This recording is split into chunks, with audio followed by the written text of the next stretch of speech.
I mean, they honestly have to be the worst curtains ever printed. Hello, and welcome to my Beginner's Guide to F1 webinar today. Look, I know F1 has picked up a lot of fans in the last few years, which is good news for Liberty Media.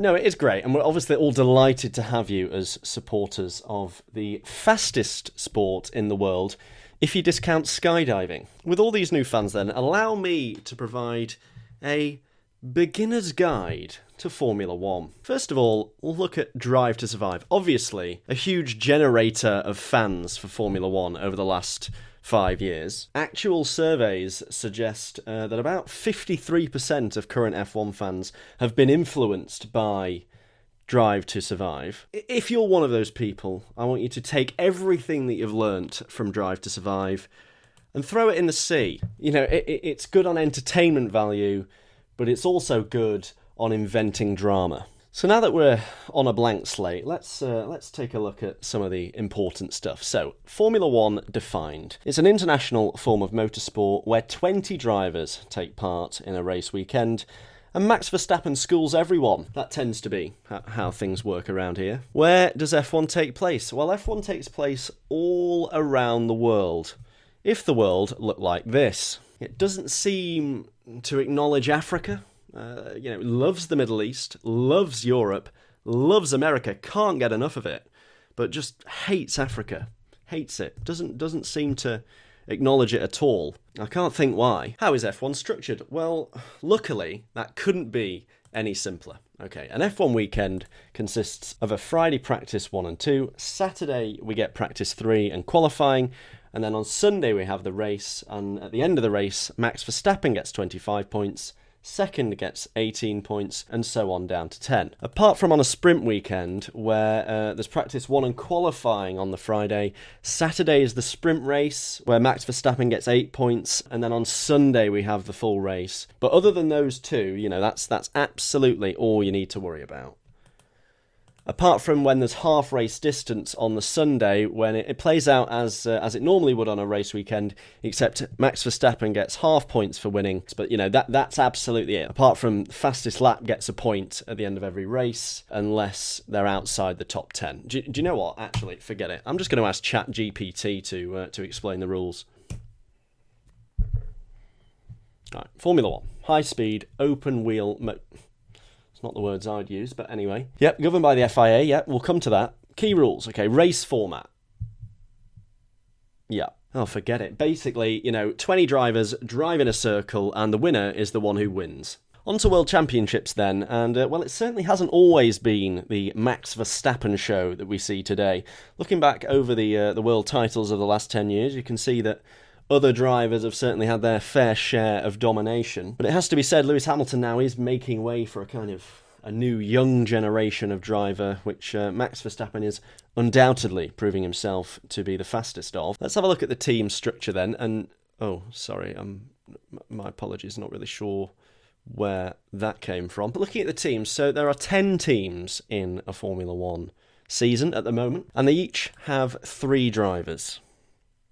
That's 2 main drivers and a reserve driver. I just left that hanging to make long-term F1 fans a bit twitchy. So even if you are new to F1, I reckon there's a very good chance you're aware of the team Ferrari. They are the most famous Formula One team, and they're also the most successful F1 team. 16 constructors' titles, 15 drivers' titles, and 242 race wins. They're also the only team that have their own emoji, so that's going for them. Understandably then, with all this factored in, you might be thinking, well, I'd love to be able to identify the Ferrari when I'm watching a race. Now, thankfully, that's extremely easy to do because they have one unique feature which makes them stand out from all the other teams. Just look for the team that are bottling the strategy every race. On to the really interesting stuff now then, the tyre compounds. So there's 5 tyre compounds. Well, there's actually 8, but that's really boring, so we're not going to go into that. There's 5 tyre compounds that they actually use. The soft, medium, hard, intermediate,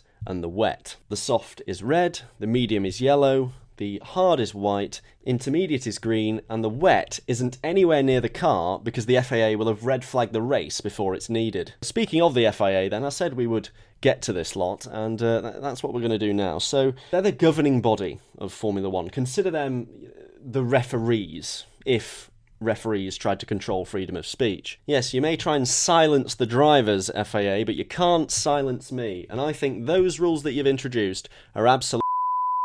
So FIA actually stands for Ferrari International Assistance. No, it doesn't really, I'm joking.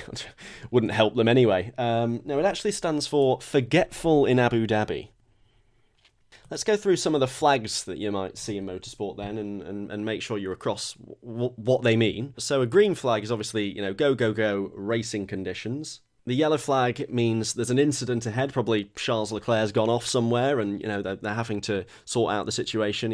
He might have been leading, or Ferrari got the strategy wrong or something. Red flag does mean there's been a serious incident and the race needs to be stopped, or there's a light drizzle. The black flag means someone has been disqualified from the race, and the checkered flag means Max Verstappen has won the race.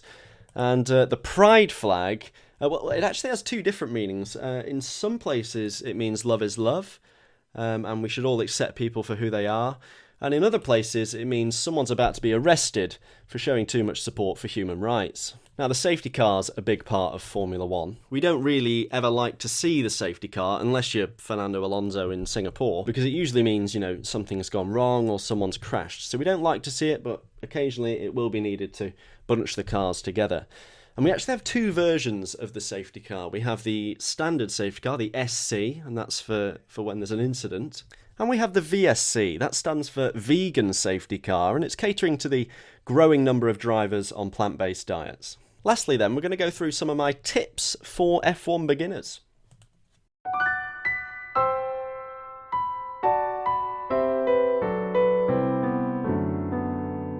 The first one is without question the most important. If you value your life, don't give an opinion for or against Max Verstappen or Lewis Hamilton on Twitter.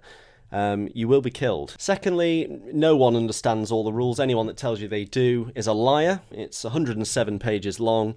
In fact, if anyone does try to convince you that they do know all the rules, I would think seriously about that relationship. At number 3, try not to turn off when David Croft says "ol switcheroo" every time a driver does a switchback. He literally cannot resist. Fourthly, if you value your life, I would wear orange if you ever attend the Dutch Grand Prix. And lastly, do yourself a favour, Google porpoising before you watch any F1 content. It will make your life a whole lot easier. That just about wraps up my guide for F1 beginners then, but I will leave you with a quote from my mother. She famously said, "I find F1 very educational.